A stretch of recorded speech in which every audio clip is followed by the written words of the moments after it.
ஓம் ஸ்ருதி ஸ்மிருதி புராணானாம் ஆலயம் கருணாலயம் நமாமி பகவத்பாதம் சங்கரம் லோகசங்கரம் சங்கரம் சங்கராச்சாரியம் கேசவம் பாதராயணம் சூத்திரபாஷ்ய கிருதௌ வந்தே பகவந்தௌ புனః புனः ஈஸ்வரோ குருராத்மேதி மூர்த்திபேத விபாகினே வ்யோமவத் வியாப்த தேகாய दक्षिणामूर्तये नमः। सहनाववतु सहनौ भुनक्तु सह वीर्यं करवावहै तेजस्विना अधीदम् अस्तु मा विद्विषावहैः। ॐ शान्ति शान्ति शान्तिः। ॐ पूर्णमद पूर्णमिदं पूर्णात् पूर्णमुदच्यते पूर्णस्य पूर्णम् आदाय पूर्णमेवावशिष्यते। ओम शांति शांति शांति।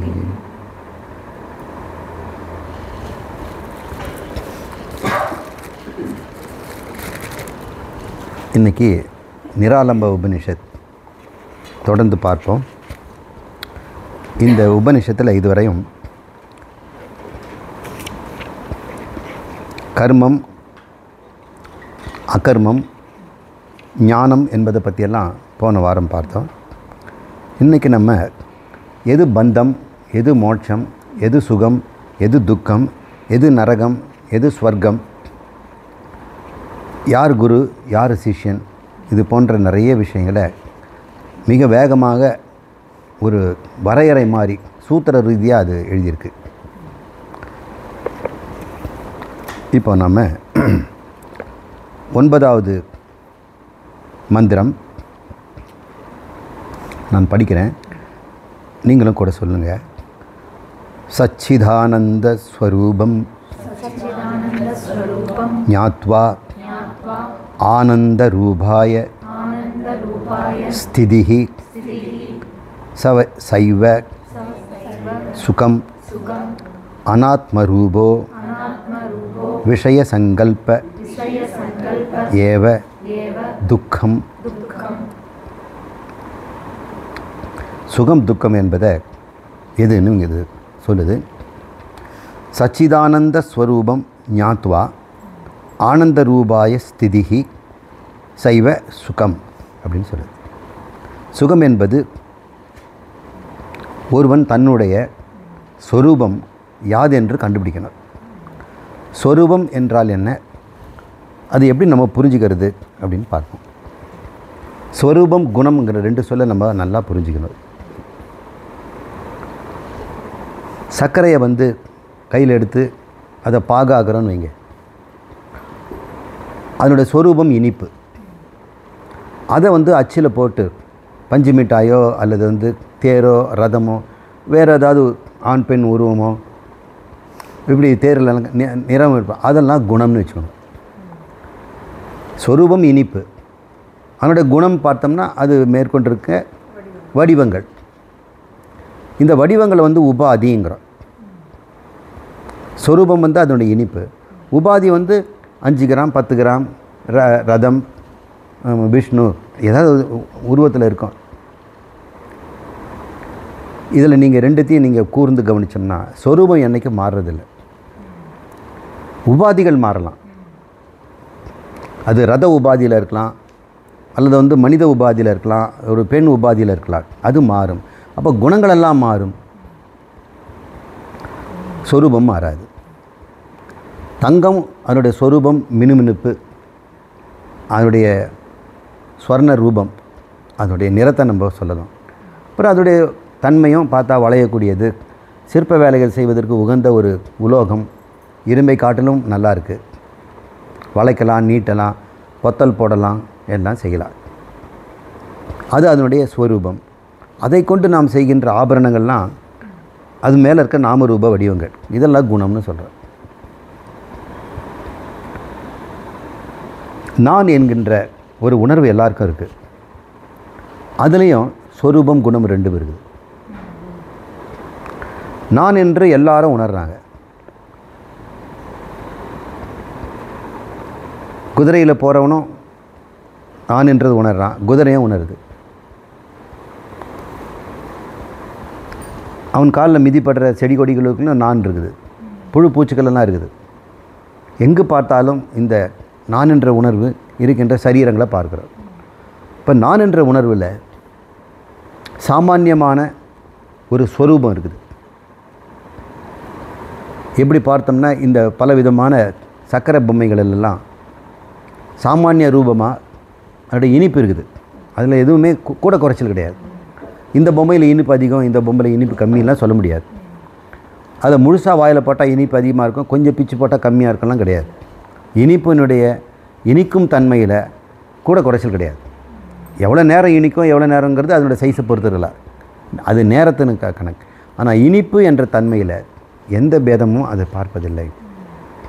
இப்போ நான் என்பதிலையும் ஒரு சொரூபம் இருக்கிறது, அது எதுவும் மாறாது. இப்போ எத்தனை பிராணிகள் இருந்தாலும், அது தேவலோகத்தில் இருக்க தேவர்களாக இருந்தாலும் யட்சனாக இருந்தாலும், அது பரமேஸ்வரனாக இருந்தாலும், அவர் நான் என்று அவர் நினைத்தார்னா அந்த நானுக்குள்ளேயும் இந்த நானுக்குள்ளேயும் எறும்பின் நானுக்குள்ளேயும் சொரூபம்னு ஒன்று இருக்கும், அது மாறாதது. மதிப்பு சொரூபத்துக்கு தான், குணத்துக்கு கிடையாது. இப்போ குணம் எது இந்த நான் என்பதில் அப்படின்னு நீங்கள் பார்த்தீங்கன்னா அதெல்லாம் நாமரூபங்கள். நான் என்பதில் என்னோடய சொரூபம் என்னன்னு கேட்டால் சச்சிதானந்தம்னு சொல்லுது. சச்சித் ஆனந்த ஸ்வரூபம் ஞாத்வா, தன்னுடைய நான் என்பதில் இருக்கின்ற சொரூப லட்சணம் சச்சிதானந்தம் என்று தெரிந்து கொண்டால், அப்போது இதுவரைக்கும் நீ என்ன தெரிஞ்சு வச்சுருக்கிற? சொரூபத்தை தெரிஞ்சிக்கல, குணத்தை தெரிஞ்சிருக்கிற. நான் இப்படிப்பட்டவன் அப்படிப்பட்டவன், இது கட்டெரும்பு இது சிட்டெரும்பு அப்படின்னு குணத்தை வச்சு சொல்கிறோம்.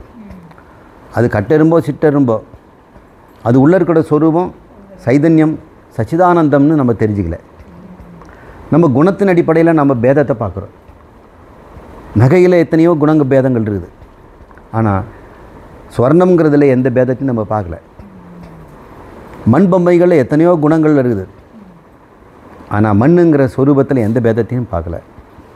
இந்த அபேத திருஷ்டி ஒருவனுக்கு வந்துடணும். நான் என்பதிலே இருக்கின்ற சொரூபம், அந்த இனிக்கும் தன்மை என்னுடையது எதுன்னு கேட்டோம்னா அது சச்சிதானந்தம். அப்போது இந்த சரீரம் நான், எனக்கு இத்தனை வயசாச்சு, எனக்கு பல்லு நிறைய இல்லை, இப்போது 2 பல்லு இருக்குது, அதுவும் எப்போ விழுதுன்னு தெரியல, இப்படின்னு எல்லா விதமான குணங்களையும் நம்ம சொரூபத்தின் மீது சுமத்தி பார்க்குறோம். அந்த சொரூபம் மேற்கொண்ட ஒரு வடிவத்தை பார்க்குறோம். அப்போ சொரூபங்கிற சச்சிதானந்தம் தான் மனம்ங்கிற வடிவத்தை எடுத்தது, அதுதான் புத்திங்கிறது எடுத்தது. அதை பஞ்சீகரணம் பண்ணி ஸ்தூல சரீரமாக அதுவே பண்ணிக்கிச்சு, எல்லாம் அதே பண்ணிக்கிட்டு.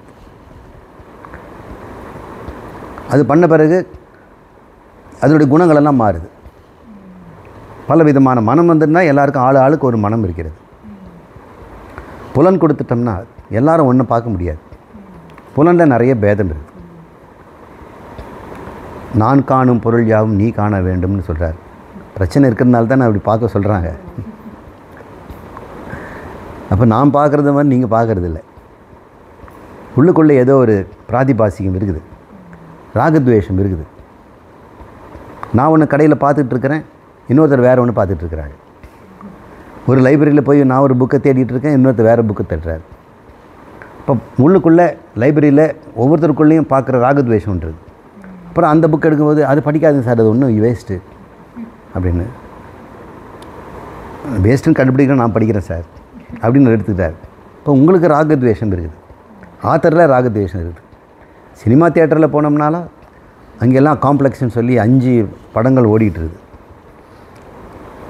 எதில் டிக்கெட் கிடைக்குதுன்னு கூட கேட்குறது. இவங்க தேடி ஒரு படத்தை பார்க்குறாங்க. எல்லா படத்துக்கும் கூட்டம் இருக்குது. அப்போ எல்லா படமும் வெறுக்கப்படுது, எல்லா படமும் விரும்பப்படுது. காய்கறி கடையில் எல்லா காய்கறியும் விரும்பப்படுது, எல்லா காய்கறியும் வெறுக்கப்படுது. ஒருத்தருக்கு பார்க்க பிடிக்கல, ஒருத்தருக்கு பூசணிக்காய் பிடிக்கல, இன்னொருத்தருக்கு பீட்ரூட் தான் பிடிக்குது. இப்படியெல்லாம் பார்க்குறோம். இந்த வேற்றுமையெல்லாம் நான் என்பதில் இருக்கின்ற குணம். இப்போ இந்த ஆத்மா நான் நிர்குணமாக இருப்பது ஸ்வரூபம், சகுணமாக இருப்பது குணம். அதான் சகுணங்கிறோம். குணத்தோடு கூடியிருக்கும் பொழுது பேதங்கள் இருக்குது. குணத்தை நீக்கிட்டு சொரூபத்தை மட்டும் பார்த்தோம்னா அங்கே அபேதம். அங்கே இறைவனும் ஒருத்தன் இல்லை, ஜீவனும் ஒருத்தன் இல்லை, இருக்கிறது ஒன்று பிரம்மம். சர்வம் கலு இதம் பிரம்மம் அப்படின்ற ஒரு அறிவை வருது. இந்த அறிவை பெற்றால் ஞாத்வா, சச்சிதானந்த ஸ்வரூபம் ஞாத்வானா ஒரு கால் நீ இதை அறிந்து கொண்டால் அப்படிங்கிறது தான் ஞாத்வா. ஆனந்த ரூபயா ஸ்திதிஹி, அப்பொழுது நீ கண்டுபிடிப்பாய் உன்னுடைய சொரூபம் ஆனந்தம் என்று. சைவ சுகம், அதுதான் சுகம். ச ஏவ சுகம். சன்னா அது, ஏவனா அதுதான் சுகம். சச்சிதானந்தம் என்றால் என்ன? தன்னுடைய சொரூபம் சர்க்கரைக்கு இனிப்புன்னு கண்டுபிடிச்சிட்டு, தன்னுடைய குணம் அது கிறிஸ்டலாக இருக்கலாம், பவுடராக இருக்கலாம், கற்கண்டு மாதிரி ஷேப் இருக்கலாம், எது வேணா இருக்கலாம், அதுவும் தெரிஞ்சுது. குணத்தையும் அறிந்து தன் சொரூபத்தையும் அறிந்தது. குணத்தை அறிவது அதனுடைய ஞானம், தன்னுடைய சொரூபத்தை அறிவது விஞ்ஞானம். ஞான விஞ்ஞான சகிதமாக ஒருவன் தன்னை அறிந்து கொள்ள வேண்டும். இதுவரைக்கும் விஞ்ஞானமாக தான் இந்த ஞான ரூபமாக தன்னை ஒரு குணரூபமாக பார்த்தான். இப்பொழுது நிர்குண ரூபமாக என்னில் நான் இருக்கிறது என்று அவன் பார்க்கிறான். அப்போ எதெல்லாம் குணம் எதெல்லாம் நிர்குணம் அப்படின்னு நான் பார்க்கும் பொழுது இந்த 3 அவஸ்தைகள், நனவு கனவு உறக்கம் எல்லாமே என்னுடைய குணங்கள். பஞ்ச கோஷங்கள் எல்லாம் என்னுடைய மன இயக்கங்களும், பிராண இயக்கமும், சரீர இயக்கமும், புத்தி இயக்கமும், உறக்கத்தில் இருக்கின்ற ஆனந்த ஏற்ற இறக்கம், அது மயம் தானே, அது ஒரு மயட் விகாரம். சொரூப ஆனந்தம் வேறு. இப்போ என்னிடம் இருக்கின்ற உறக்கத்தில் இருக்கின்ற ஆனந்தம் கூட அறியாமையில் சூழ்ந்த ஆனந்தம், அறியாமையால் உண்டான ஆனந்தம். அப்படிப்பட்ட குணங்களை எல்லாம் நீக்கின பிறகு இந்த நேத்தி என்று தள்ளியவன் தன்னை தள்ள முடியல. தள்ள முடியாமல் எஞ்சியிருக்கின்ற தன் சொரூபத்தை அவன் சற்று நேரம் உற்று பார்க்கிறான். அடடா, இது எப்பொழுதும் இருக்கிறதாச்சே, இந்த குணம் தானே வந்து போகுது.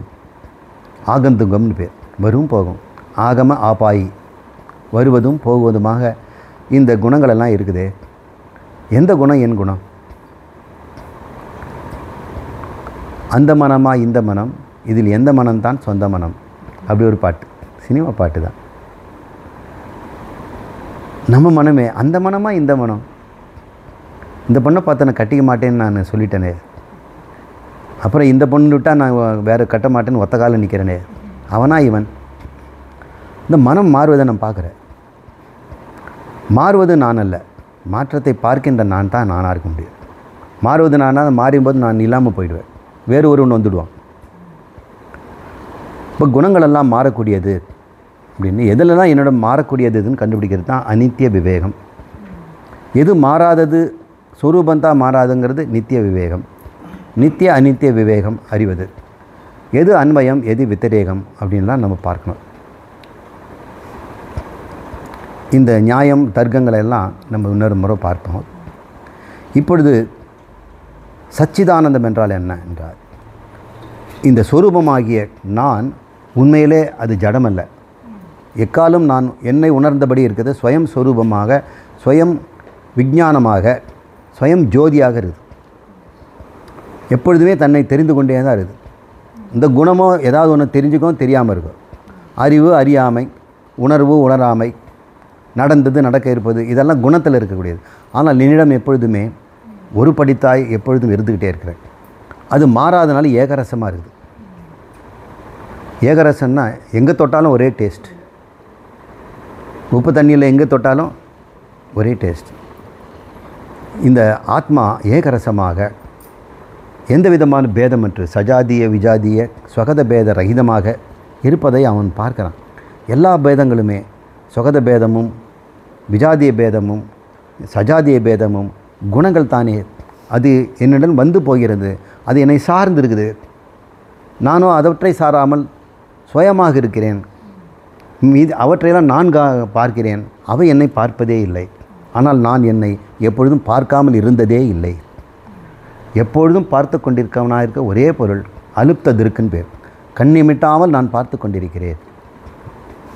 அதனால் நான் அறிவுடையவன், இதில் எனக்கு சந்தேகமே இல்லை. எனவே ஞானம் மாத்திரம். அந்த ஞானம் அழியாமல் இருக்கிறதுனால அது சத்து. எதுக்கு சத்து? என்னுடைய மனத்தில் இருக்கின்ற உணர்வுகளுக்கும் புத்தியில் ஏற்படுகின்ற எண்ணங்களுக்கும் சித்தத்தில் இருக்கின்ற நினைவுகளுக்கெல்லாம் இதுதான் சத்து. இந்த சத்து வச்சு தான் அதெல்லாம் நாம ரூபங்கள் வருது. அப்போ நகைகள் எல்லாம் சொல்லுது இதெல்லாம் எண்ணங்கள். ஆனால் சத்தாக இருப்பது தங்கம். தங்கத்தை சார்ந்து தான் இந்த நகையினுடைய வடிவங்களாக இருக்குது போல் என் சைதன்யத்தை சார்ந்து தான் எண்ணங்கள் இருக்கிறது. சைதன்யத்தினுடைய விகாரம் தான் எண்ணங்களே. அந்த எண்ணங்களும் 3 வகை, அறிதலும் உணர்தலும் செய்தலும், இப்படி 3 வகையான விகாரங்கள் எடுக்குது. அதை விவகாரம்னு சொல்கிறோம். சரி, விவகாரங்கள் எல்லாம் வந்து போவது. ஆனால் விவகாரங்கள் அனைத்தும் விவகாரமற்ற கூட்டஸ்தனாகிய எப்பொழுதும் எதிலும் கலவாத மாறாத துருவமாகிய அந்த சைதன்யமாக இருக்கிறதுனாலே நான் சத்து, நான் இருக்கிறேன், நான் தான் ஆதாரம். சத்துனா ஆதாரம். நான் சித்து, ஏனென்றால் நான் அறிவு ஸ்வரூபமாக இருப்பதனால எனக்கு காலத்தால் முடிவில்லை, சரீரங்கள் இடத்தாலும் முடிவில்லை, இந்த சரீரம் அந்த சரீரங்கிற ஒரு நிர்பந்தம் இல்லாத பொருளாலும் நான் முடிவில்லை. எல்லா பொருளிலும் நான் சமமாக இருக்கிறேன், எல்லா காலத்திலும் இருக்கிறேன், எல்லா இடங்களிலும் இருக்கிறேன். நான் சர்வ வியாபகம். எல்லா சர்வ வஸ்துக்கும் நான் தான் ஆதாரம், அதிஷ்டானம். நான் எப்பொழுதும் எல்லா ஞானங்களுக்கும் எல்லா அறிதலுக்கும் நானே அறிவு அப்படின்னு அவன் தெரிஞ்சுக்கிறான் பாருங்கள். இந்த ஞானம் தான் சச்சிதானந்தம். இதில் நாம் முழுக்க தெரிஞ்சிக்க வேண்டியது சத்து சித்துங்கிறது சொல்லாமலே இருக்குது. நான் அழிய போகிறதில்லைன்னு எனக்கு தெரியுது. ஞானம் சுரூபங்கிறது தெரியுது. ஆனால் நான் முடிவற்ற ஆனந்த சுரூபம், பயமற்ற நிலை. எதை குறித்தும் இந்த உடல் குறித்து பயம் இருக்குது. உடல் நீடிக்க வேண்டும், ஆயுஷ் இருக்க வேண்டும். அதனால தான் ஆசீர்வாதம் ஆயுஷ்மான் பவ அப்படிங்கிறார். அடுத்தது இன்பம் நீடிக்க வேண்டும். இந்த இன்பு வளர்ப்பு, இந்த ஆயுள் நீடிப்பு, இந்த ரெண்டுமே என்னுடைய குறிக்கோளாக, என்னுடைய இதில் எல்லா உடல் மெடுத்த எல்லாருக்கும் அது இருக்குது. இந்த ஜீவாத்மாவுக்கு அதனுடைய ஆதாரம் பயம். உடல் அழிஞ்சிரும், அதனால் நீடிக்க ஆசை. இன்பம் மறைஞ்சிரும், அதனால் அது நீடிக்க ஆசை. இந்த ரெண்டையும் நீடிக்கிறது தான் அர்த்த காமம். இது ரெண்டுமே பயங்கிறதுல வருது. எப்பொழுது எனக்கு மாறாத இன்பம் இருக்கிறதோ, ஆனந்தமாக இருக்கிறனோ, அது அழிவற்றதாக இருக்கிறதுனால அழிவு குறித்தோ இன்ப வளர்ச்சி குறித்தோ எனக்கு எந்த விதமான லவலேசமும் சற்றும் எனக்கு பயம் இல்லை. அந்த அபயம் எனக்கு வந்த பிறகு அது ஆனந்தமாக இருக்கிறது, பூரணமாக இருக்கிறது. ஒரே சொல்லனா ஆனந்தத்தினுடைய அடிப்படை அர்த்தம் பூர்ணம். அது காலத்தாலும் இடத்தாலும் பொருளாலும் பூர்ணம். இவ்வாறு அறிந்திருக்கிறது. எப்போ அந்த ஆனந்தத்தை ஒருவன் தன்னில் இருப்பதை அறிய ஆரம்பிச்சிட்டான்னா இந்த விசாரத்தை விடாமல் நம்ம செய்யணும். சுலபமானது இந்த என் சொரூபம் எது, என் குணம் எது. சொரூபம் நான், குணம் எனது. நான் என்பதை அகங்காரமாகவும் எனது என்பதை உடலாகவும் உடைமைகளாகவும் நினைத்தது போக, நான் என்பது ஆத்மா என்றும் எனது என்பது இந்த உபாதிகள் என்றும் அது மித்யா என்றும் புரிந்து கொள்வது தான். இது நீண்ட நேரம் நம்ம நிதித்தியாசனம் பண்ணணும். வெவ்வேறு விதமாக நிதித்தியாசனம் பண்ணணும். எங்கே போனாலும் இங்கே தான் விழணும். உங்களை இன்றைக்கி காலையில் யாராவது ஒருத்தர் பிரச்சனை குறித்து சொன்னாங்கன்னா, அக்கா எனக்கு இதுக்கு ஒரு பிரச்சனைக்கு என்ன சால்வ்னா, அவங்களுக்கு ஒரு பிரச்சனைக்கு சொல்யூஷன் கொடுங்க. ஆனால் நீங்கள் வீட்டில் என்ன பண்ண போகிறீங்க, இவங்களுக்கு இதெல்லாம் வந்தது என்ன காரணம், தன்னை என்னன்னு புரிஞ்சுக்கிட்டாங்க. ஒரு கால் இவங்க தன்னுடைய சொரூபம் அழியாதது, மாறாதது, ஆனந்த சொரூபம்னு தெரிஞ்சிருந்தா இந்த பிரச்சனையே வந்திருக்காது. இந்த பிரச்சனைக்கு சொல்யூஷன் இவங்க வேறு வழியில் தேடுறதை விட இந்த உண்மையை தெரிஞ்சுக்கிட்டா நல்லா இருக்குமே. நல்ல வேளை நான் தெரிஞ்சுக்கிட்டேன், அவங்களுக்கு எப்போ காலம் கிடைக்கிறதோ தெரியட்டும் அப்படின்னு நம்ம நினைக்கணும். பார்த்தீங்க, இது ஒரு நிதித்தியாசனம். தனக்குள்ளே உணர்வுகளை ஏற்றுத்தாழ்வுகள் வந்ததுன்னா பல நேரங்களில் பெண்களுக்கு ஒதுக்கப்பட்ட ஒரு உணர்வு வரும். நம்மளை ஒதுக்கிட்டாங்க, குழந்தைங்களே ஒதுக்கிட்டுது, வயசாகிட்ட பிறகு குழந்தைங்க ஒதுக்கிட்டுறாங்க. நம்ம ஏதாவது பேச போனோன்னா பேர குழந்தைங்க டக்குன்னு பேச்சை மாற்றிடுது. இவர் ஏதாவது பழசை பேசுவார். எங்கேயாவது கல்யாண காட்சிக்கு போனோன்னா எங்கேயாவது நம்மளை ஒரு ஆளுக்கிட்ட ஒப்படைச்சிட்டு போயிடுறாங்க. வயசானவங்க தான் சொல்கிறாங்க. அவங்க வெளியூர் போகணுன்னா இந்த மாவை பார்த்துக்கிறது யாராவது ஒருத்தர் கிடச்சின்னு விட்டுருவாங்க. ஒவ்வொரு இடத்துலையும் அவங்க ஒதுக்கப்பட்ட உணர்வை வயோதிகத்தில் பார்க்குறாங்க. சமுதாயம் ஒதுக்கிடுச்சு, அவன் செய்த வேலையில் செய்த ரிட்டைர்மெண்ட் ஆன பிறகு அந்த ஆஃபீஸில் யாரும் ஏறெடுத்து பார்க்குறதில்ல, கேலி பண்ணுறாங்க. இருந்த காலத்தில் எப்படிலாம் துடிச்சான் பார்த்தீங்களா, இப்போ வந்து நிற்கிறான் பாருங்கள் அப்படின்னு சொல்லுவாங்க. தான் அமர்ந்து உட்கார்ந்து அதிகாரம் பண்ண சேரெல்லாம் பார்ப்போம், அதில் வேற ஒருத்தர் உட்காந்து அதிகாரம் பண்ண என்ன வேணும் அப்படின்னு கேட்குறான்.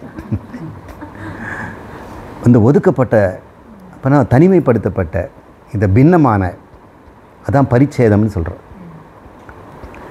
தன்னை அபரிச்சேதம்னு ஒருத்தன் தெரிஞ்சிட்டானா, அபரிச்சின்னம்னு தெரிஞ்சிட்டான்னா இந்த பரிச்சேதத்தினுடைய பேதங்களும் கஷ்டங்களும் அவனுக்கு வராது இல்லையா.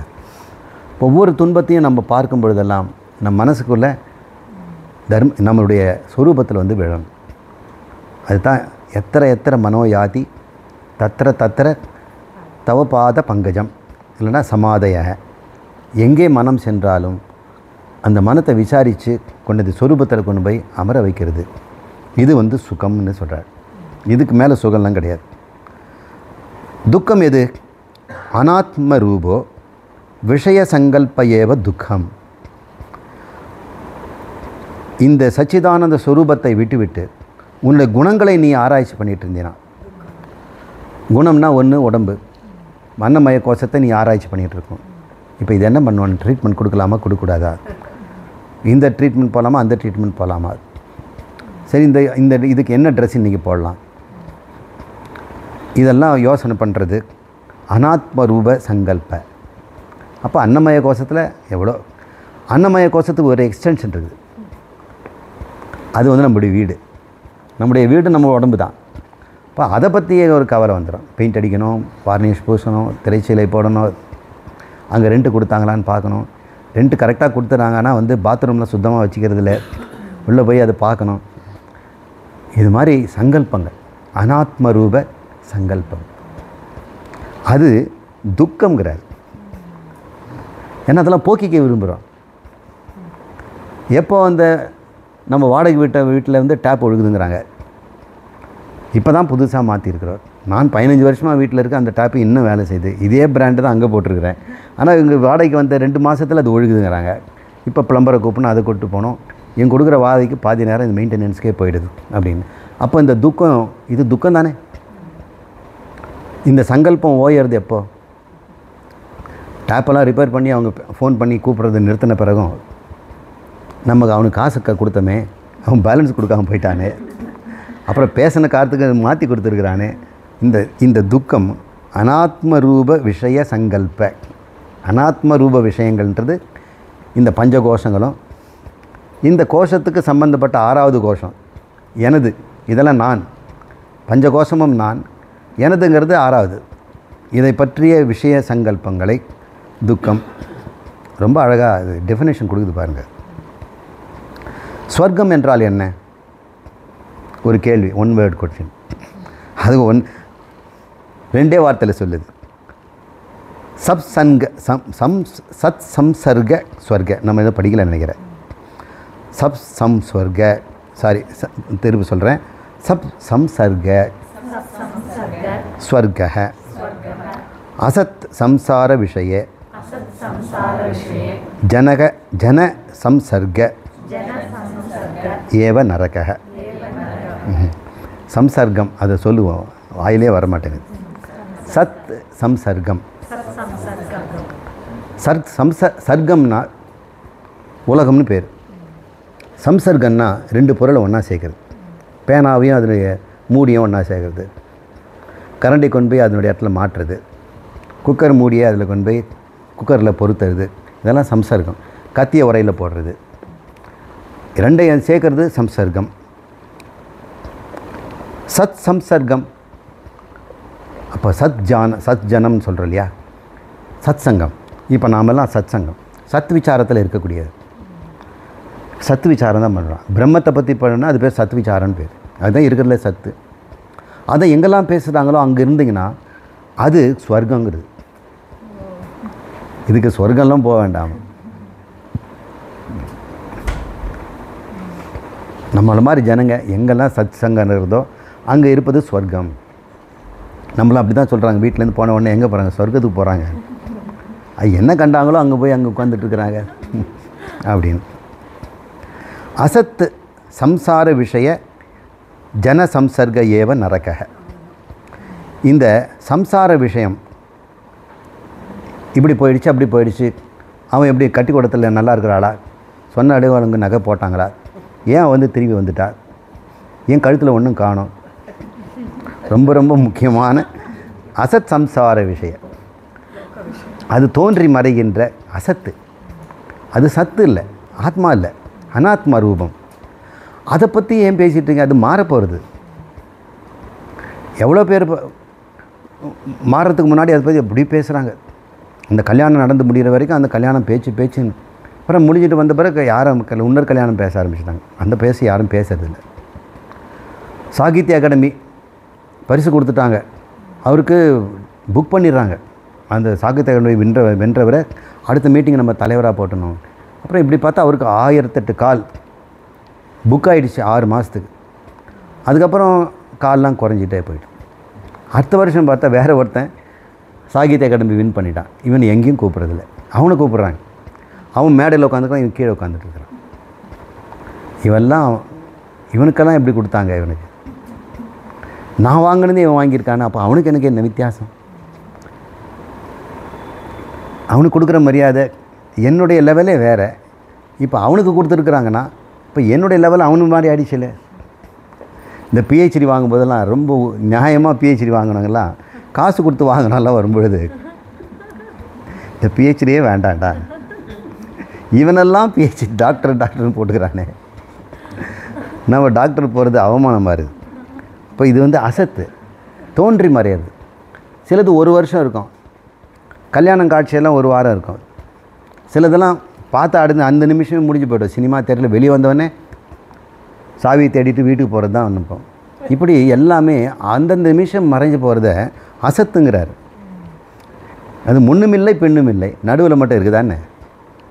அதுக்கு முன்பக்கமும் இல்லையா பின்பக்கமும் இல்லையா, நடுவில் எங்கே இருக்கும்? நடுவில் ஒன்று இருந்தால் அதுக்கு முன்பக்கம் பின்பக்கம் இருக்கும் இல்லையா? ஒரு பொருள் இருந்ததுன்னா அதுக்கு முன்பக்கம் பின்பக்கம். ஒரு பொருளுக்கு முன்னும் இல்லை பின்னும் இல்லையா, அப்போ நடுவில் எப்படி இருக்கும்? அதை யாரும் புரிஞ்சிக்க மாட்டாங்கிற, ஆனால் இருக்குதுங்கிறாங்க. முன்னும் இல்லாத பின்னும் இல்லாத எது ஒன்று இருக்குதோ அது நடுவிலும் இல்லை. பிராக் அபாவ பிரத்வம்ச அபாவ அப்படின்னு சொல்லக்கூடிய 2 அபாவங்கள் இருக்கிறது. நடுவில் இருக்கக்கூடிய பவ அகாரமும் கிடையாது. அதனால் இதை யோசித்து பார்க்கணும். உண்மையில் ஒரு பொருளும் இல்லை. இன்னைக்கு கொஞ்சம் நிறைய நேரம் புத்தர் மாதிரி யோசிப்போம். புத்தரை தான் கண்டுபிடிச்சார். அவங்க மதத்தில் இந்த பிராக் அபாவம் முன்னின்மை, பிராக் அபாவம்னா முன்னின்மை, பிரத்வம்ச அபாவம் அழிவு பிறகு இருக்கின்ற, பிரத்வம்சம்னா அழிந்த பிறகு இருக்கிற அபாவம், இல்லாததும் எதுக்கு இருக்குதோ அதுக்கு நடுவாந்தரத்தில் அந்தரம் ஆல்சோ, அந்தரமேவ அபாவம், அந்தரம்னா இடையில். அப்படிப்பட்டது இருக்கும்போது அந்த அசத்துன்னு ஒரு வார்த்தை சொல்லு. அது சம்சார விஷயம். இன்றைக்கி இது வந்து ரொம்ப மீம்ஸில் இருக்குதோ, நாளைக்கு இல்லை இன்னொன்று அது சாப்பிட்டுட்டு போயிடும். அது ஜனங்க நிறைய பேசிக்கிறாங்க. அது வந்து ஜன சம்சர்க. இந்த மனிதர்கள் சேரும்பொழுது இந்த அசத்து விஷயம் வந்துடும். இங்கே போயிட்டீங்கன்னா அது நரகங்கிறது. நரகம்னு ஒரு இடமே வேண்டாமா. இந்த கருட புராணத்தில் நிறைய நரகம், பெரிய பெரிய வானலியில் தண்ணி எண்ணெயை ஊற்றி கொப்பரையில் போட்டு எடுக்கிறது, அப்புறம் மலத்தில் படுக்க வைக்கிறது எல்லாம் ஒன்றும் வேண்டாம். இது ஜன சம்சர்க. அங்கே போயிட்டோம்னா அது நரகங்குது. உபனிஷத் சொல்லுது, கடவுளே சொல்கிறார். அநாதி அவித்யா வாசனையா ஜாதோ அகம் இத்தியாதி சங்கல்போ பந்தக. இப்போ டைட்டில் மாறிடுச்சு. பந்தத்தை பற்றி சொன்னார், ஸ்வர்க நரகத்தை சொன்னார்.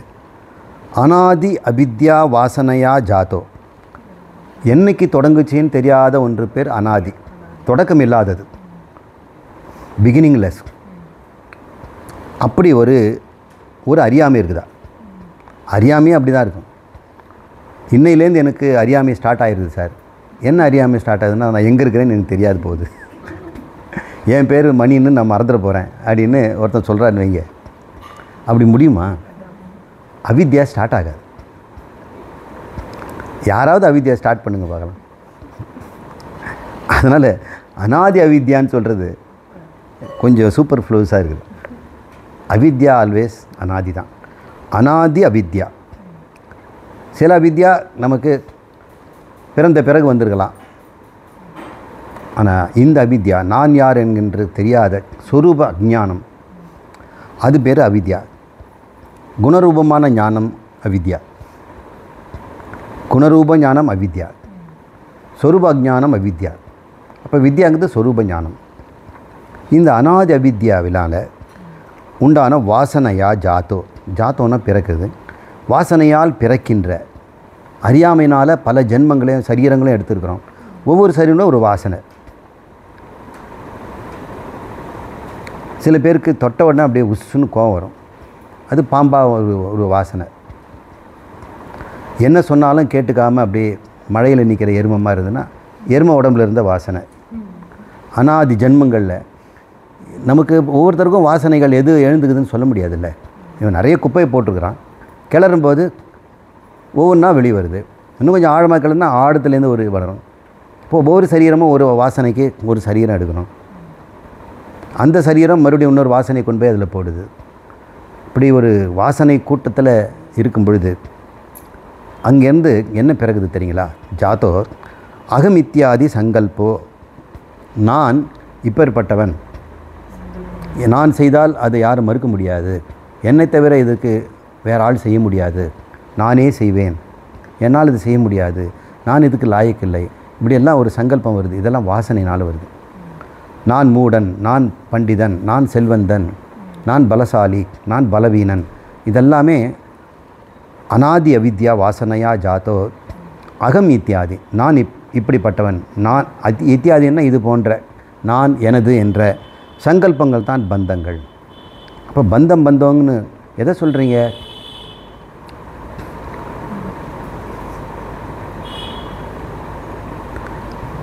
எப்பெல்லாம் உங்களுக்கு சங்கல்பம் வருது மனசில், இதை செய்யணும் அதை செய்யணும், அது பந்தம்தான், வாசனையினால் தான் வருது. எல்லா சங்கல்பத்தையும் விடுது அப்படின்னு சொல்கிறார். அப்புறம் இந்த அனாதி அகங்காரங்கிறது இல்லையா, அகமித்யாதி வாசனைகள், அது என்னென்ன கொடுக்குதுன்னா பித்ரு, மாத்ரு, சகோதர, தார, அபத்திய, கிருஹ, அராம, சேத்திர, மமதா, சம்சார ஆவரண சங்கல்போ பந்தக. நான் என்று சொல்வதெல்லாம், நான் நெடியவன், வளர்ந்தவன், சிவப்பானவன், கருப்பன், இதெல்லாம் ஒரு பந்தம்னு சொன்னோம்னா எனதுங்கிறது இருக்குது. என் தாய், என் தந்தை, சகோதரன், இவன் என்னுடைய சகோதரன், என் மனைவி தார, அபத்திய என்னுடைய மக்கள், கிருகம் இது என் வீடு, ஆராம என்னுடைய வயல் காடு, ஆராமனா காடு நிலப்புலங்கள், சேத்திரம் நான் வாங்கி போட்ட லேண்டு, இதெல்லாம் எனது, மமதா. இது சம்சார ஆவரண சங்கல்ப பந்தக. இவ்வாறு நினைக்கிறதெல்லாம் பந்தம்தான். நம்ம பந்தத்தில் இருக்கிறோமா இல்லையாங்கிறத டெஸ்ட் பண்ணி பார்த்துக்கிறது இந்த சென்டென்ஸ் எல்லாம் நம்ம படித்து பார்ப்போம். அப்போ இதுதான் மோட்சம். அகம் பிரம்மாஸ்மி தான் மோட்சம். கர்த்திருத்துவாதி அகங்கார சங்கல்போ பந்த. இன்னொன்று விதத்தில் சொல்லுது, உனக்கு இது அம்மா அப்பா மகன் என்னுடைய மகன்லாம் சொன்னது புரியலையா? ரொம்ப சுலபமாக சொல்கிறேன். நான் கர்த்திருத்துவ போத்திருத்தம் உடையவன், நான் கர்த்தா போக்தா, அதுதான் பந்தங்குது. இன்னும் ரொம்ப ரெடியூஸ் பண்ணுது. நம்ம இன்னொன்று சேர்த்துவோம், ஞாத்துருன்னு. கர்த்திரு, போக்திரு, ஞாத்துரு. ஞாத்துரு கொண்டு போய் நம்ம கர்த்தருலையும் போட்டுக்கலாம், இல்லது போக்திருலையும் போட்டுக்கலாம். அறிவே அனுபவிக்கிறோம் இல்லையா? சில பேர் உணவு பண்டம் பொருளெல்லாம் அனுபவிக்கிறாங்க, அப்புறம் அன்பு உறவுகள் தருகின்ற சுகத்தெல்லாம் அனுபவிக்கிறாங்க. சில பேர் புஸ்தகத்தையே அனுபவிக்கிறாங்க, அறிவே அனுபவிக்கிறாங்க. அதனால் போக்தாங்கிறதே போதும். தன்னை ஒருவன் அனுபவிப்பவனாகவும் செய்பவனாகவும் நினைப்பதே பந்தங்கிறாங்க. ஏனென்றால் செய்வதும் அனுபவிப்பதும் நான் அல்ல, அந்த கரணமும் சரீரமும் காரிய கரண சங்காதம். காரியம்னா உடம்பு, கரணம்னா அதில் இருக்கக்கூடிய புலன்கள். காரிய கரண சங்காதம் அப்படின்னு சுருக்கமாக நம்முடைய குரு சங்கரர் சொல்வார். அவருடைய நூலில் இந்த உடம்பு மனதுக்கு பந்தம் தருவதை சொல்கிறார். எப்பொழுதெல்லாம் நான் செய்கிறேன், நான் அனுபவிக்கிறேன்ற உணர்வு இருக்குதோ அது பந்தம் தான். அப்போ பந்தம் இல்லாமல் இருக்கணும்னா செய்வதையும் அனுபவித்தையும் விட்டுட வேண்டாம். அதை நான் செய்யவில்லை, என் மனம் செய்தது, நான் செய்யவில்லை, என் சரீரம் செய்கிறது என்று நாம் சாட்சியாக இருந்து பார்க்குறது.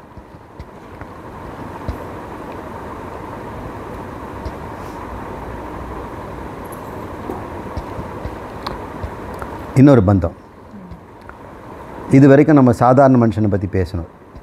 இப்போது யோகியை பற்றி சொல்லுது. அவனும் பந்தம்தான். அனிமாதி அஷ்ட ஐஸ்வர்ய ச சித்தி சங்கல்போ பந்தக. அனிமாதி அஷ்ட ஐஸ்வர்யம், 8 செல்வங்கள். அனிமா, மகிமா, கரிமா, லகிமா அப்படின்னு 8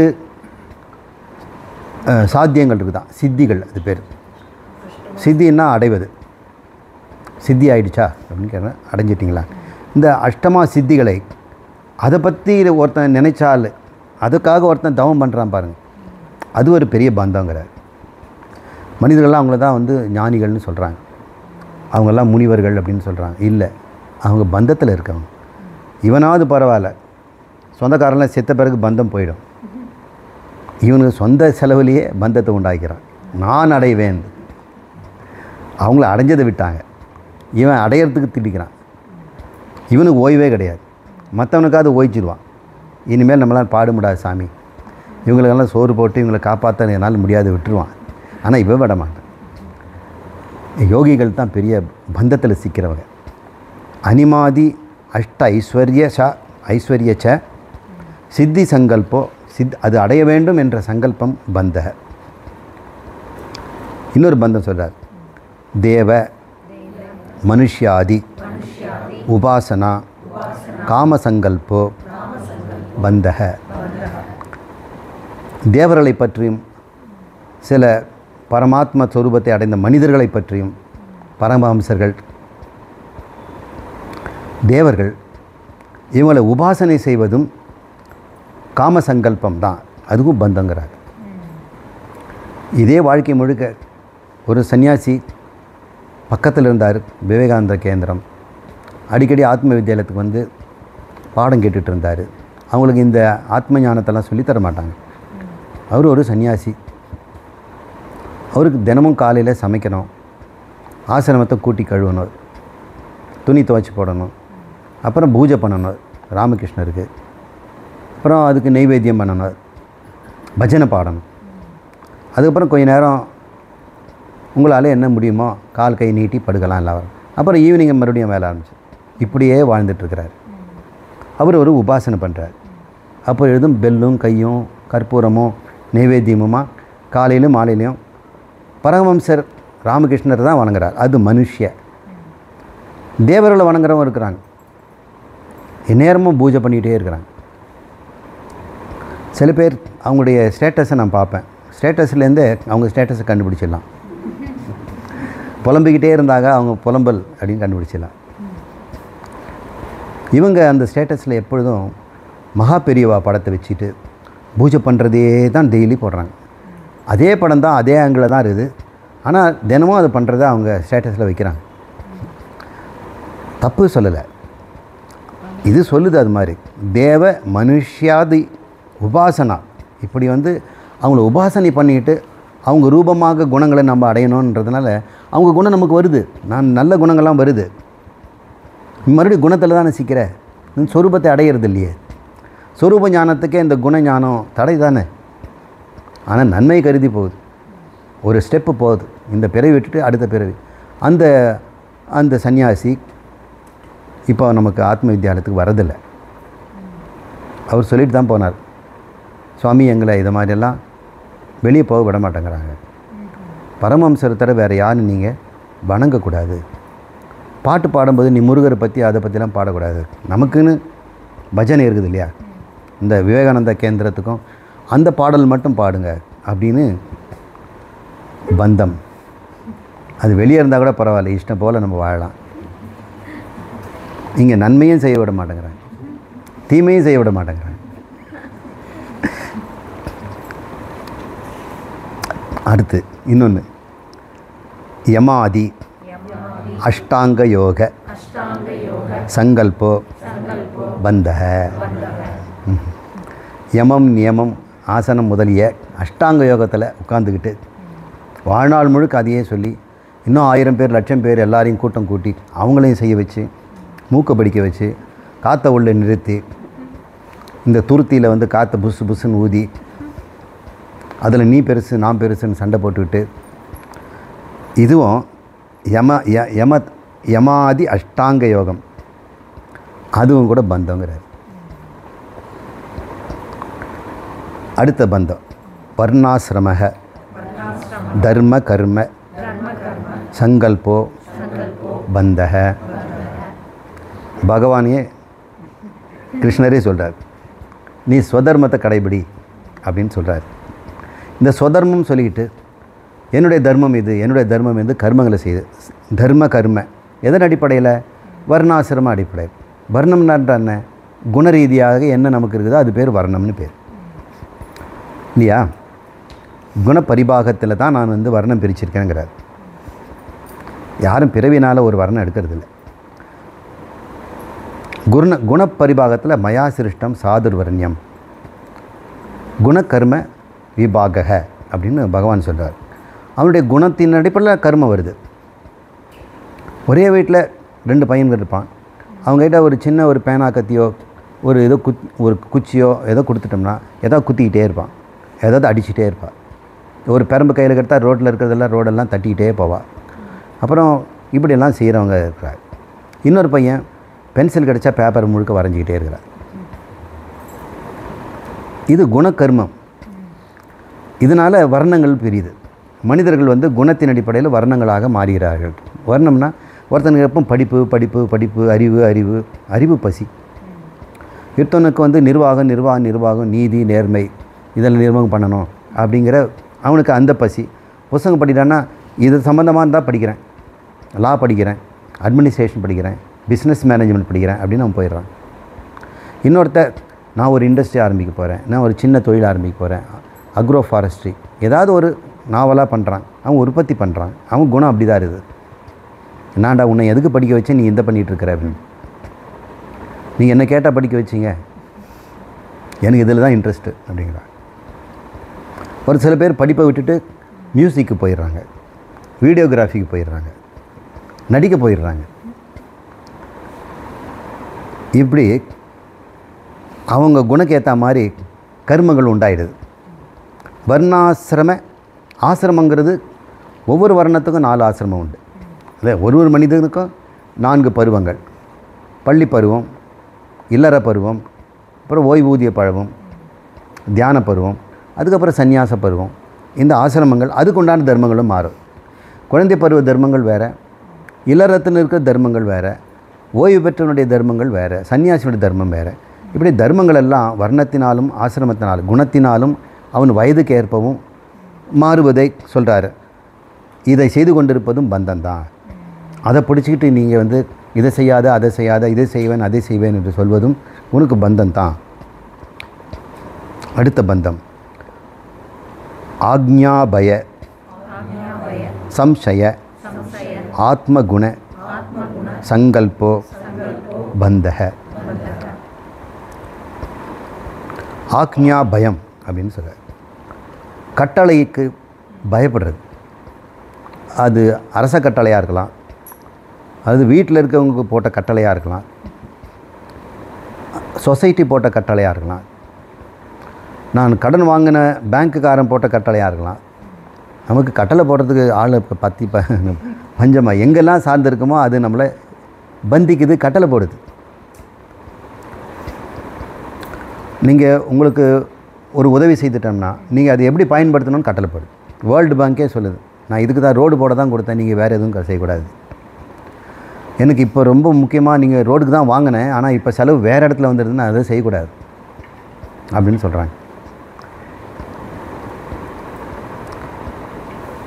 இப்படி கட்டளைக்கு பயப்படுறது பேர் ஆக்ஞா பய. அதனால் சம்சயம், ஒரு குழப்பம், செய்யலாமா செய்யக்கூடாதா. இதனால் உன்னுடைய ஆத்மகுணம், அதாவது மனம் தன்மை. ஆத்மானா தன்னுடைய, அதை பற்றிய ஒரு எண்ணங்களெல்லாம் அவங்ககிட்ட ஓடிக்கிட்டே இருக்குது. ஆக்ஞாபய சங்கல்பம். சாதாரண மனுஷனுக்கு இந்த கட்டளையை நிறைவேற்றுவதே அவனுக்கு பெரிய சங்கல்பமாக இருக்குது. காலையில் எழுந்த உடனே பையனுக்கு யூனிஃபார்ம் அயன் பண்ணலை, நேற்று நைட்டு தூங்கிட்டேன், இப்போ காலையில் எழுந்தவுடனே அவங்க ஸ்கூலுக்கு போகிறது அதை பண்ணி ஆகணும். அப்புறம் அவன் வந்து சைக்கிளுக்கு காற்றடிச்சு வைக்கணும், அப்புறம் அடுத்துக்கப்புறம் அது செய்யணும் இதை செய்யணும்னு எல்லாரும் கட்டளை போட்டிருக்கிறாங்க. ஆஃபீஸில் போனால் அது செய்யணும் இதை செய்யணுன்ட்டு. அப்புறம் கோயிலுக்கெல்லாம் போனால் கூட இங்கே பேசாதே ஒரு கட்டளை, இங்கே எச்சில் துப்பாதே ஒரு கட்டளை, இங்கே விபூதியை போடு கட்டளை. எங்கே பார்த்தாலும் உங்களுக்கு கட்டளை கட்டளை கட்டளைன்றது. ரோட்டில் போனால் சிவப்பு போகக்கூடாது, பச்சை போ, நிற்காதே, நில்லனா பின்னாடி தள்ளி விட்டுடுவோம். இந்த கட்டளைகள் எவ்வளோ இருக்குது பாருங்கள். இது ஆக்ஞாபய சம்சய. இது செய்யலாமா செய்யக்கூடாதுன்னு அதில் நமக்கு வரக்கூடிய குணரூபம் இருக்குது இல்லையா, அது நமக்கு பெரிய பந்தங்கிறார். யாக, விரத, தபோ, தான, விதி விதான, ஞான சம்பவோ பந்தக. பந்தத்துக்கு எவ்வளோ லிஸ்ட்டு பாருங்கள். யாகம் செய்வேன், நான் விரதம் இருப்பேன், நான் தவம் செய்வேன், தானம் செய்வேன், இப்படின்னு விதவிதமான விதி விதானம். இது செய்வேன் தனக்கு தானே விதிச்சுக்கிறான் பாருங்கள். அப்படிப்பட்ட ஞான சம்பவம், தனக்கு தானே ஒரு அறிவுறுத்தலை நான் செய்கிறேன். மற்றவங்கெல்லாம் வெளியேருந்து கட்டளை வந்தது, இப்போ இவனுக்குள்ளே கட்டளை, நான் இதை சாப்பிட மாட்டேன், இதை நான் இனிமேல் செய்ய மாட்டேன் அப்படின்னு யாக, விரத, தபோ, தான, விதி விதான, ஞான சம்பவோ பந்தக. கிட்டத்தட்ட மனிதனுடைய எல்லா செயலும் இங்கே லிஸ்ட்டில் வந்துடுச்சு, ஒன்று விடாமல். யோகிகள், வர்ணாசிரம தர்மிகள், கர்மயோகிகள், கேவல சொல்லுங்கள், கேவல, மோக்ஷ அபேக்ஷா, சங்கல்போ பந்தக. மோட்சம் எனக்கு வேண்டும்னு முயற்சி பண்ணுறீங்க, அதுவும் பந்தம் தான். ஏன்னா நீ தான் மோட்சம். அங்கே நீ வந்து அபேட்சம் இருக்கக்கூடாது. மோக்ஷாபேட்சம், கேவல அபேட்சம். இப்போ வந்து ரெண்டு விதமாக புரிஞ்சுக்கலாம். எனக்கு டைவர்ஸ் வேணும் அப்படிங்கிறது ஒரு மோட்சம். அவனை பொறுத்த வரைக்கும் மோட்சம் இதுலேருந்து தான் கிடைக்குது. அந்த மாதிரிய அபேட்ச மோட்சம், ஒன்றை சார்ந்த ஒரு மோட்சம். வியாதியிலேருந்து நான் விடுபடணும், அப்படி ஒரு விடுபடணும் ஒரு மோட்சம். பண கஷ்டத்துலேருந்து விடுபடணும், அது ஒரு மோட்சம். என் குழந்தைகள் வந்து துன்பப்படுது, அந்த துன்பத்திலேருந்து அவங்க விடுபடணும், கல்யாணம் ஆகணும், அவனுக்கு ஒரு வேலை கிடைக்கணும், அந்த வேலை நிரந்தரமாக இருக்கணும், பரீட்சையில் பாஸ் பண்ணணும், இதெல்லாம் மோட்ச அபேட்சம். இப்படி எப்போவுமே நீ இந்த விடுதலைக்காக இயங்கிக்கிட்டு இருக்கிறதே பெரிய சங்கல்பம். அந்த சங்கல்பம் பந்தங்கிறார். கேவல மோட்சம் கூட நாம் அடையணும் அப்படின்னு சங்கல்பம் பண்ணிகிட்டு இருக்காத, நீ அடைஞ்சிடு. இப்படியே சங்கல்பம் பண்ணிகிட்டே எத்தனை நாள் இருப்ப? நான் ஆத்ம வித்யாலயம் போகணும், உபனிஷத் கற்றுக்கணுன்ட்டு 10 வருஷமாக சொல்லிகிட்ருக்குறாங்க. சொல்கிறாங்க, வந்துடுறேன் சாமி, வந்துடுறேன் சாமி, இதோ வந்துட்டேன் சாமி. நித்யா நித்ய வஸ்து விசார விசாராத் நித்திய சம்சார சுக துக்க விஷய சமஸ்த சேத்திர மமதா பந்த க்ஷயோ மோக்ஷः. பந்தக்ஷயம் மோட்சः. இப்போது மோட்சத்தை பற்றி சொல்லுது. நித்யா நித்திய வஸ்து விசாராத், எது நிலையானது இது நிலையில்லாதது என்கின்ற விசாரத்தை செய்வதன் மூலம் நித்திய சம்சார சுகதுக்க விஷய சமஸ்த சேத்திர மமதா பந்தக்ஷயோ அப்படின்னு ஒரு லாங் சென்டென்ஸ். சுகதுக்கங்களை தருகின்ற சம்சார விஷயம், அது என்னுடைய இடம், என்னுடைய வீடு, என்னது சொல்லக்கூடிய நான் எனது என்கிற பந்தம் க்ஷயமாவதே, அதுதான் மோட்சம். அப்போது இந்த பந்தட்சயம்ங்கிறது நித்யாநித்திய வஸ்து விவகாரம் அப்படின்னு சொல்கிறார். விசாரம் நித்யாநித்திய விசாரம் பாக்கியமாகவும் பண்ணலாம். இதெல்லாம் இதில் நித்தியம்னு பாரு. உன்னை சுற்றி இருக்கிற பொருள் அனித்தியங்கிறது நிறைய தள்ளிட்டேன். நித்தியம்னு நீ சிலதெல்லாம் சொல்கிற, ஆனால் அது உண்மையில் நித்தியம் தானான்னு விசாரம் பண்ணி பாரு. பார்த்து வரை எல்லாமே உன்னை தவிர எல்லாமே அனித்தியம்னு தெரிஞ்சுக்குவேன். நீ அனித்தியமா நித்தியமான்னு பாரு. நானும் அனித்தியம்னு நீ நினச்சினா உன்னில் எது அனித்தியம் எது உன்னில் நித்தியம்னு பாரு. ஒட்டுமொத்தமே அனித்தியமா இல்லை ஒட்டுமொத்தம் நித்தியமா இல்லை நித்தியம் அனித்தியம் கலந்துருக்குதா?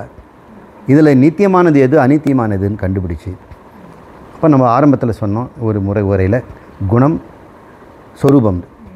சொரூபம் எப்போ நித்தியம், குணம் எப்பொழுதுமே அனித்தியம்.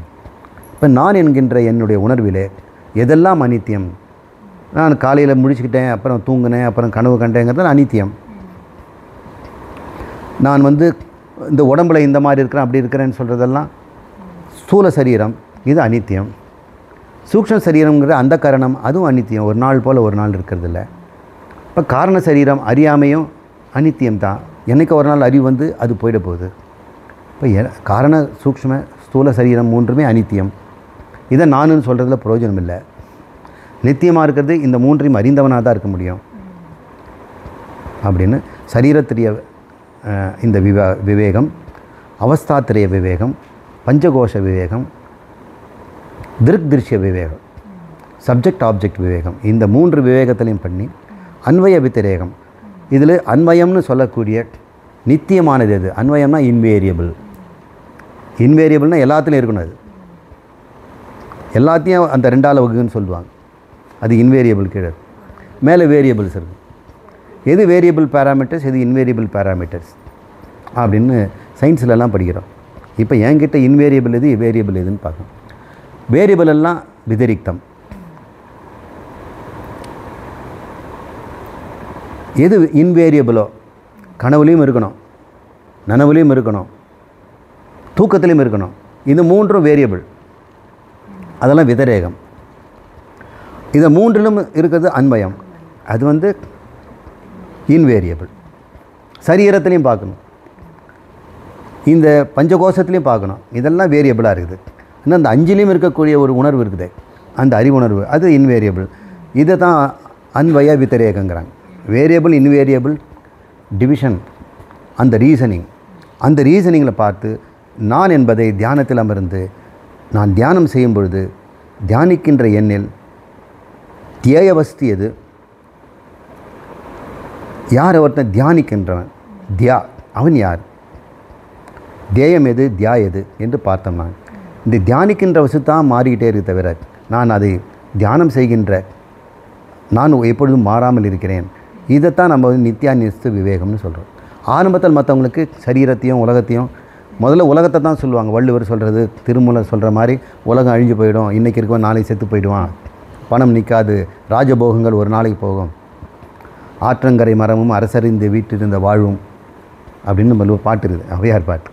ஆற்றங்கரையில் மரத்துக்கு எப்போவுமே நிம்மதி கிடையாது, வேறு அழிஞ்சு போயிடும், தண்ணி அழிச்சிட்டு போகிற சாஞ்சிடும். ஆற்றங்கரை மரம் அரசரீர ராஜா கூடவே இருந்தோன்னு சொல்லிட்டு இருக்கோம். ராஜாவுக்கே நாளைக்கு என்ன ஆகும்னு தெரியாது, உன் வாழ்க்கை என்ன ஆகும், அது கூட ஒரு நாள் போயிடுங்கிறார். இதெல்லாம் நமக்கு அனித்திய விவேகத்தை நம்ம உலகத்தில் பார்க்குறோம். நாம் அதெல்லாம் தாண்டிட்டோம், வைராகியம் வந்துட்டோம். இப்போ நமக்கு நான் யார் என்று கண்டுபிடிக்கிற நினைக்கும் போது நம்மிடம் இருக்கக்கூடியது என்னில் எது அனித்தியம் என்னில் எது நித்தியம்னு பார்க்கணும்.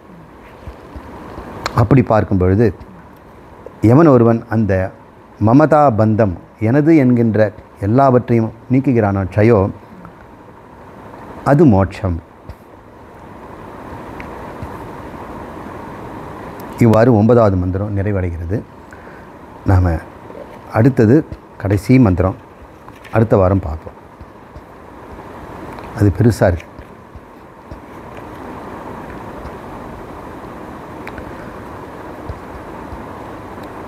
ஒரு 5 நிமிஷத்துக்கு மேலே இன்னும் 2 விஷயத்தை பார்ப்போம். சர்வ சரீரஸ்த சைதன்ய பிரம்ம பிரபாகோ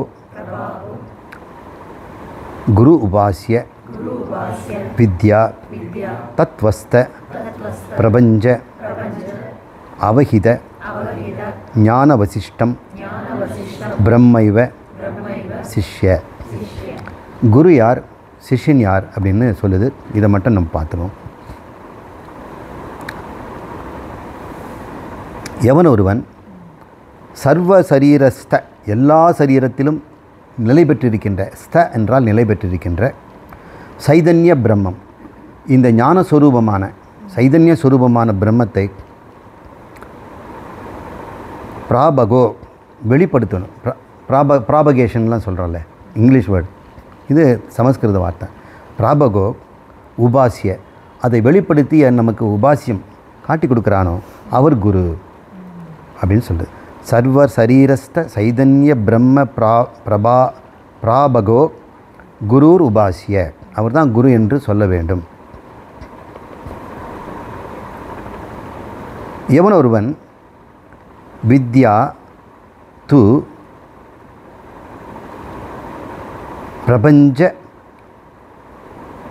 பிரபஞ்சாவக ஆகித, பிரபஞ்சம் நீக்கிய,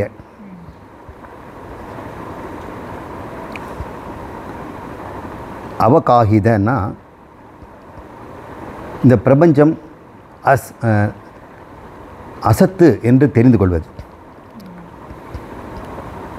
வித்யா து, வித்யா என்பது என்ன என்றால் வஸ்து பிரபஞ்ச அவகாகித ஞான வசிஷ்டம்.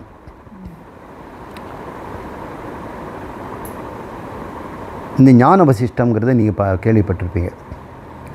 ஞானத்தில் வசிப்பது, அதில் நிலைத்திருப்பது. இந்த பிரபஞ்சம் நான் அல்ல, இந்த பிரபஞ்சம் அசத்து, முன்னும் இல்லாது பின்னும் இல்லாது, எனவே நடுவிலும் இல்லாதது. அப்போ முற்றும் இல்லாததுன்னு சொல்லு. எதுக்கு இவ்வளோ பெரிய சென்டென்ஸு? ஆனால் முற்றும் இல்லாததுன்னு சொல்ல முடியல. அது வஸ்து ரூபத்தை இருக்குது, ஆனால் அவஸ்து. அப்படிப்பட்ட ஒன்றை அவன் என்ன பண்ணுறான், அது நீக்கிக்கிறான். இந்த குரு உபதேசத்தினால் என்ன நீக்கிக்கிறான்? அது இல்லைன்னு சொல்கிறதுல இருக்குதுன்னு சொல்கிறார். எனக்கு அது அவசியம் இல்லைங்கிறான். முதல்ல அதுக்கு காரணம் அவங்ககிட்ட சமாஹித புத்தி உண்டாகுது. ஞானம் வர்றதுக்கு முன்னாடியே கர்மயோகத்தை பகவான் சொன்னார். அதனால் அவன் ஒன்று கண்டுபிடிச்சிட்டான். இந்த பிரபஞ்சத்தில் இருக்க ஒரு பொருளும் கூட எனக்கு திருப்தி தர அவசியமில்லை, நான் திருப்தியாக இருக்கிறேன் என்று அவன் புரிஞ்சுக்கிட்டான். அப்போது அந்த பொருள் மீது எப்போ ஒரு பொருள் உனக்கு பயன் இல்லையோ அதில் நீ எவ்வளோ வித்தியாசம் இருந்தாலும் நீ சமமாக தான் பார்ப்ப, சமமாக பார்க்குறோம். உங்ககிட்ட ராகத்வேஷங்கிற ஒரு ரெண்டு இருமை இருக்கிற வரைக்கும் பொருள் எப்பொழுதுமே ரெண்டாக பிரிஞ்சிருக்கும், சமமாக பார்க்க முடியாது. குழந்தைகளுக்குள்ளேயே, பெத்த குழந்தைகளுக்குள்ளேயே ராகத்வேஷம் பார்க்கும்பொழுது சமம் பார்க்க முடியாது. உறவினர்களில் சமம் பார்க்க முடியல, உடைமைகளில் பார்க்க முடியல, என்னிடமே சமம் பார்க்க முடியல, எப்போவுமே அசமமாக இருக்கிறோம்.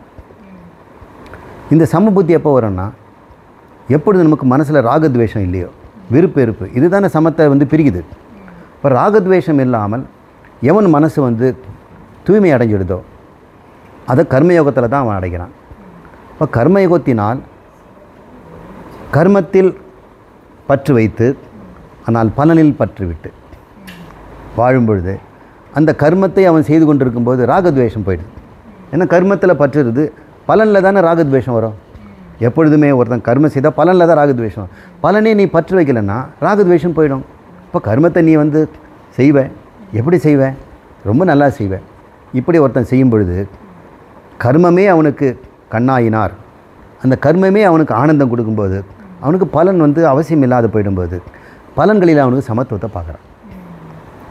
அது லாபம் நஷ்டம், ஜெய அஜய, அது சுகதுக்க, இந்த மூன்று ரூபமாக வந்தாலும் அவனுக்கு ரெண்டும் சமமாக எடுத்துக்கிற நிலை. இது சமாஹித புத்தி, இது சமாதிங்கிறோம். இந்த சமநிலை யோகம் சமத்துவம் உச்சதே அப்படின்னு பகவான் சொல்கிறார். யோகம் கர்மயோகம்னா இந்த பலனில் நீ வைக்கின்ற சமத்துவம் தாண்டா. கர்மத்திலையும் நீ சமத்து வைக்கணும். சிறப்போவா செய்தொழில் வேற்றுமையான் அப்படின்னு வள்ளுவர் சொல்கிறார். செய்தொழில் இருக்கிற வேற்றுமையினால உனக்கு சிறப்பு வந்துட போகிறதில்ல. அவன் அந்த தொழில் செய்கிறான், அவனுக்கு சிறப்பு அதிகம், இவன் இந்த விஷயத்தில் தான் இவன் சிறப்பு கம்மி. சிறப்பு ஒவ்வா பிறப்போக்கும் எல்லா உயிர்க்கும். பிறப்பில் எல்லாம் ஒன்று தான். ஆனால் சிறப்பை வந்து செய்தொழிலில் நீ பார்க்க முடியாதுடா, எல்லா தொழிலுமே சிறப்பு தாங்கிறார். கர்மயோகத்தினுடைய நட்சல் அவர். சிறப்பு ஓவானா சமத்துவம் வந்துடுறார் பாருங்கள். அந்த சமாஹித புத்தி அவன்தான் பிரபஞ்ச அவகாஹித. இந்த பிரபஞ்சம் முழுக்குமே எனக்கு அவசியம் இல்லை. அவன் வந்து ஞானம் பெறலை, இருந்தாலும் அவங்ககிட்ட ஒரு ஆட்டிடியூட் வந்துடுது. இதை வச்சுட்டு எனக்கு என்ன பண்ண போகுது, இது எனக்கு என்ன, எல்லாம் சமமாக தான் இருக்குது.